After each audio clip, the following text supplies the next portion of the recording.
అంబేద్కర్. నేనెందుకు చదువుకోకూడదు? నేనెందుకు మిమ్మల్ని ఒక ఫస్ట్గా పెట్టి నన్ను నేను సెకండరీగా ఎందుకు ఆలోచించాలి? దానికి మీరు యూజ్ చేస్తున్న ఒక టూల్ ఏమిటి, ఒక ఆయుధం ఏమిటి?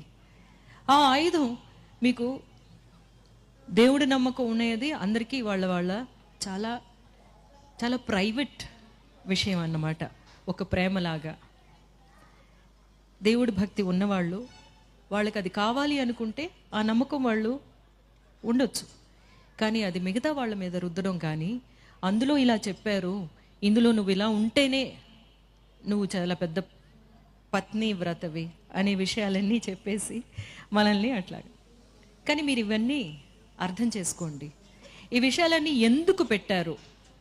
ఎందుకంటే ఒక కులంలోంచి ఇంకో కులంలోకి వెళ్ళకూడదు, వాళ్ళని పెళ్లి చేసుకోకూడదు, చేస్తే ఏమవుతుంది అనేది ఇంకా మన